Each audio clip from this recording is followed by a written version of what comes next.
Hello everyone, आज की video हम सॉल्व करेंगे हमारे सेक्शन डी का सबसे पहला क्वेश्चन, जो कि हमारे सिंपल क्वेश्चन पेपर का क्वेश्चन नंबर 32 है। यहाँ से आपके 5 मार्क्स के क्वेश्चन स्टार्ट हो जाते हैं। ठीक है, ये वाला जो क्वेश्चन है ये आपका बुकी का क्वेश्चन है। बुक में आपका ये एग्जाम्पल है चैप्टर नंबर 4 में। ठीक है, यहाँ पे इसमें दे रखा है, तो इसको देख लेते हैं इसमें क्या दे रखा है, किस टाइप में हम इसको सॉल्व करेंगे।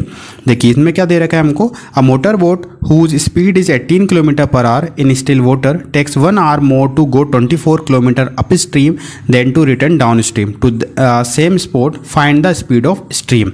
देखिए अब जब ये अप स्ट्रीम डाउन स्ट्रीम वाले क्वेश्चन आते हैं ना, तो इसमें थोड़ा सा बेसिक जरूर जानना होता है आपको, है ना। बेसिक जानोगे ना तो ये क्वेश्चन हमको इजीली बन जाएंगे।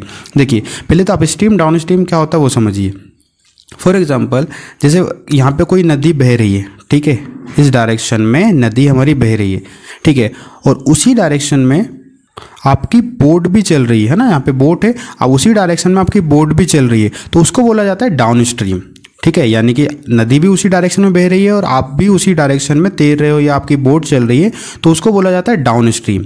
और यदि आपकी नदी जैसे इसी डायरेक्शन में बह रही है और यदि आप अपोजिट डायरेक्शन में आपकी बोट चला रहे हो, तो उसको बोला जाता है अप स्ट्रीम, है ना। यानी कि स्ट्रीम इस डायरेक्शन में बह रही है और आप अपोजिट डायरेक्शन में जा रहे हो, उसको बोला जाता है अप स्ट्रीम। क्लियर है यहाँ तक?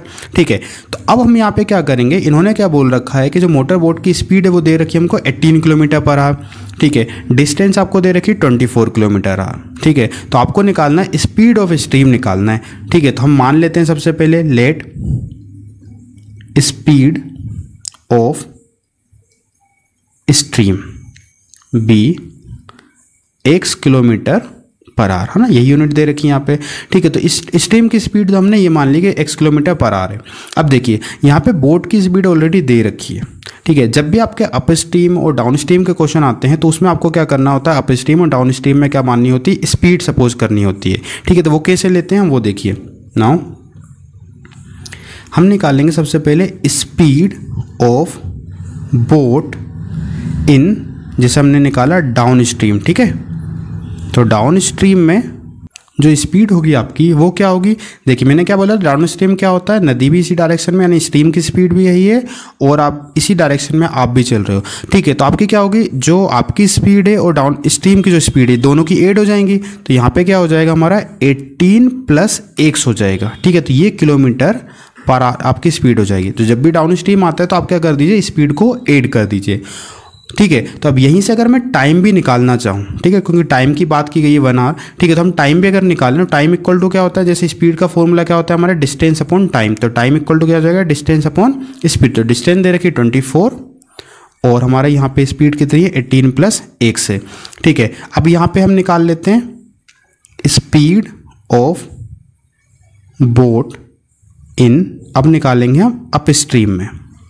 ठीक है, अब स्ट्रीम में वही चीज़ होगी, क्योंकि आपकी स्ट्रीम इस डायरेक्शन में बह रही है और आप क्या कर रहे हो, अपोजिट डायरेक्शन में जा रहे हो, तो आपकी जो स्पीड है 18 km/h, उसमें से क्या हो जाएगा, अब x क्या हो जाएगा, माइनस हो जाएगा। ठीक है, तो आपको ये चीज़ याद रखनी है जनरल भी, कि जब भी डाउन स्ट्रीम में करते हो तो स्पीड को ऐड कर दो और अप स्ट्रीम में करते हो तो स्पीड को क्या कर दो, माइनस कर दो। क्लियर है? तो यहाँ से भी हम टाइम निकाल सकते हैं। तो टाइम इक्वल टू हमारा कितना हो जाएगा, 24/18 - x हो जाएगा। क्लियर है यहाँ तक? अब देखिए क्वेश्चन ने जो बोला था उसके अकॉर्डिंग हम काम करते हैं। देखो क्वेश्चन ने क्या बोला था कि यदि a motor boat whose speed 18 km/h in still water takes 1 hour more to go 24 km up stream then to return down stream. यानी कि डाउन स्ट्रीम में अगर 24 km आप चल रहे हो, तो अप स्ट्रीम में यदि आप चलते हो तो आपको डाउन स्ट्रीम से 1 घंटा ज़्यादा लगता है यहाँ पे। ठीक है, क्लियर है? तो अब जो क्वेश्चन ने बोला उसके अकॉर्डिंग हम काम करते हैं। देखिए समझिए गए, यहाँ पे अकॉर्डिंग टू क्वेश्चन हम करेंगे। तो इन्होंने क्या बोला, सबसे पहले अप स्ट्रीम की लिख लो आप, कितनी है हमारा टाइम इसका, 24/18 - x। उसके बाद हमने लिख लिया ये डाउन स्ट्रीम 18 + x। देखिए तो ये है अप स्ट्रीम का टाइम और ये है डाउन स्ट्रीम का टाइम। तो इसमें क्या होगा, हमारा जो 1 hour है वो ऐड हो जाएगा, यहाँ पे 1 hour ऐड हो जाएगा।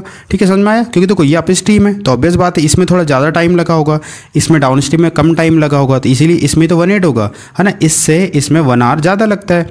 ठीक है, तो ये आपका अकॉर्डिंग टू क्वेश्चन हो गया। अब इसको आप सॉल्व कर लो। ठीक है, आपकी x की वैल्यू निकालना है आपको। देखो कैसे सॉल्व करेंगे, देखो x वाली टर्म एक तरफ कर लीजिए आप, तो यहाँ पे हो जाएगा 24/18 - x, ये प्लस का इधर आके आ जाएगा 24, 18 + x इक्वल टू बचा क्या आपका 1। अब यहाँ से क्या कर सकते हैं, 24 दोनों में तो हम क्या करें, 24 को कॉमन निकाल लीजिए। तो यहाँ से क्या बचेगा, यहाँ से बचा 1, 18 minus x minus 1/18 plus x. ठीक है, इसमें ब्रैकेट लगा देते हैं, इक्वल टू बचा आपका 1। अब देखिए 24 तो बाहर ही रहने दो आप, इसको क्रॉस मल्टीप्लाई कर लेते हैं। तो 24 हमारा बाहर ही लिखा रहा, 18 प्लस एक्स का 1 से होगा तो कितना हो जाएगा, 18 प्लस एक्स ही रहेगा। अब 18 माइनस एक्स का यहाँ पे होगा तो साइन रखना, यहाँ पे साइन का क्या है, माइनस भी है। तो 18 माइनस एक्स का जब 1 से होगा तो 18 माइनस एक्स ही आएगा, लेकिन जब माइनस का मल्टीप्लाई हो जाएगा तो ये हो जाएगा 18 हमारा माइनस का, और ये जो माइनस है वो क्या हो जाएगा, प्लस हो जाएगा। क्लियर है यहाँ तक? आप चाहें तो एक स्टेप बढ़ा सकते हैं, ब्रैकेट में लेके फिर माइनस का मल्टीप्लाई करोगे तो यही आ जाएगा। ठीक है, और नीचे क्या हो जाएगा, 18 माइनस एक्स और 18 प्लस एक्स का भी आपस में मल्टीप्लाई, यानी कि a minus b a plus b.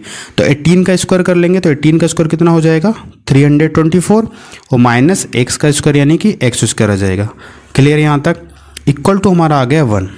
तो यदि आप यहाँ से देखोगे आगे इस क्वेश्चन में तो हमारे पास 18 माइनस का 18 प्लस का कैंसिल हो जाएगा, और x और x 2x हो जाएगा। ठीक है, और 24 का मैं अंदर मल्टीप्लाई कर देता हूँ। देखो x प्लस एक्स 2x हो गया, और 24 का यदि हम अंदर मल्टीप्लाई कर देंगे तो 24 2 जा कितना हो जाएगा, 48। तो मैं डायरेक्टली लिख ले रहा हूँ, स्टेप बड़ी नहीं यहाँ पे। तो 48x आ जाएगा, डिवाइडेड बाई यहाँ पे आ जाएगा 324 minus x square equal to 1 आ गया।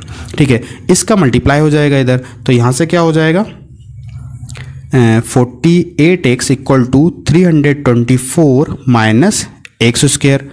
अब इसको इधर ले आते हैं क्योंकि माइनस में, तो इधर आके किस में हो जाएगा, ये प्लस में। ये 48 को यहीं रहने देते हैं हम, और ये 324 इधर आके किस में आ जाएगा, माइनस में। क्लियर है? इक्वल टू में क्या बचेगा, 0। देखो ये माइनस एक्स स्क्वायर इधर आके प्लस में आ गया, 48 यहीं पे रहा, 324 इधर आके माइनस में आ गया। क्लियर है यहाँ तक? अब ये क्या बन जाती है, आपके क्वाड्रेटिक इक्वेशन बन जाती है, और क्वाड्रेटिक इक्वेशन सॉल्व करना आपको आता है। ठीक है, आप चाहे तो फॉर्मूला भी लगा सकते हो, या आप वो हमारी मिडिल टर्म स्प्लिटिंग भी लगा सकते हो। तो मिडिल टर्म स्प्लिटिंग आसान होती है। हमको क्या करना होता है, लास्ट वाला नंबर देखो, इसके जो एक्स स्क्वायर के सामने जो कोफिशिएंट है इसको देखो, मल्टीप्लाई करो, जो भी आंसर आएगा उसमें आपको करो ऐसे नंबर से डिवाइड करोगे, प्लस माइनस करने पर ये आए। चलो आपको समझ में नहीं आएगा तो कैसे करते हैं, 324 है यहाँ पे, और एक्स स्क्वायर के सामने यहाँ पे कुछ नहीं तो 1 होगा, तो 324 × 1 यानी 324 ही रहेगा। अब आप क्या करो, 324 एक बड़ा नंबर है, इसमें डिवाइड करने में प्रॉब्लम जाएगी, तो 324 का आप क्या करो, फैक्टर निकाल लो। ठीक है, तो 324 के यदि हम फैक्टर निकालें तो 324, तो ये चला जाएगा 2 से, 2 1 जा 2, 2 6 जा 12, 2 2 जा 4, 2 8 जा 16, 2 1 जा 2। अब ये 3 से जाएगा, 3 2 जा 6, 3 7 जा 21, 3 9 जा 27, 3 3 जा 9, और 3 1 जा 3। अब आप क्या करो, जो यहाँ पे फैक्टर्स आए इन्हीं का आपस में कुछ ऐसा मल्टीप्लाई करो कि आपका उन दो नंबरों को प्लस माइनस करने में 48 आए। ठीक है, तो देखो जैसे हम कर रहे हैं यहाँ पे 3 3 जा 9, 9 3 जा 27, 27 3 जा तो 81 हो जाएगा, 2 2 जा 4 से तो आएगा नहीं। तो यदि हम यहाँ से कर लें 2 2 जा 4, 4 3 जा 12, तो 27 है, इसका यदि हम यहाँ पे मल्टीप्लाई कर दें तो 27 × 2 कितना हो जाएगा, 54, और 3 2 जा 6, तो 54 हमको चाहिए 40। तो 54 में से अगर 6 जाता है, 54 में से 6 जाता है तो 48 ही तो बचेगा हमारा। ठीक है, तो देखो 3 3 जा 9, 9 3 जा 27, 27 2 जा 54, और 3 2 जा 6 हो गई, ये 3 और ये 2 मल्टीप्लाई हो जाएंगे तो 6 आ जाएगा। तो 54 में 6 जाएगा तो हमारा कितना बचेगा, 48 बचेगा। बस उसी को आप यहाँ पे लिख दो, एक्स स्क्वायर 48 की आप क्या लिख दीजिए, 54 x है तो x के फॉर्म में लिखेंगे, और माइनस में 6x है ना, 54x में 6x जाएगा तो 48 बचेगा, और माइनस का 324 यहाँ पे लिख लीजिए आप, इक्वल टू 0 बचा। अब आप क्या करिए, यहाँ से इन दोनों में से कॉमन निकालिए, तो क्या कॉमन निकल जाएगा, x, तो यहाँ से बचेगा x, और ये प्लस में 54 बचा यहाँ पे। अब यही चीज़ यहाँ से भी बचनी चाहिए। ठीक है, तो सिंपल सा है, यहाँ से माइनस दोनों में तो माइनस निकाल लो, 6 इसके साथ है तो 6 से निकाल लो, बस आगे करने की जरूरत ही नहीं है। x प्लस 54 क्या हो जाएगा आपका, दोनों में से कॉमन निकल जाएगा, बचेगा क्या, x माइनस 6 इक्वल टू 0 हो जाएगा। तो एक बार x प्लस 54 इक्वल टू 0 लिख लीजिए, और एक बार x माइनस 6 इक्वल टू 0 लिख लीजिए। तो x की वैल्यू यहाँ पे कितनी आ जाएगी, x इक्वल टू माइनस 54, और x की वैल्यू कितनी आ जाएगी, यहाँ से 6 आ जाएगी। ठीक है, तो एक 2x की वैल्यू आई है, एक माइनस 54 आई, एक प्लस 6 आई है, और हमको क्या निकालना था, हमको निकालना था स्ट्रीम की स्पीड, और स्पीड क्या होगी, नेगेटिव हो नहीं सकती। ठीक है, तो हम स्पीड क्या लेंगे, 6 ले लेंगे यहाँ से। ठीक है, तो देखो जब आप आंसर लिखो तो यहाँ पे मेंशन भी कर देना, मैं यहीं पे कर देता हूँ। हमने क्या ले लिया, हम क्या मान लेंगे, because speed can not be negative, ठीक है, so we take x equal to 6, है ना। तो हैंस स्पीड ऑफ स्ट्रीम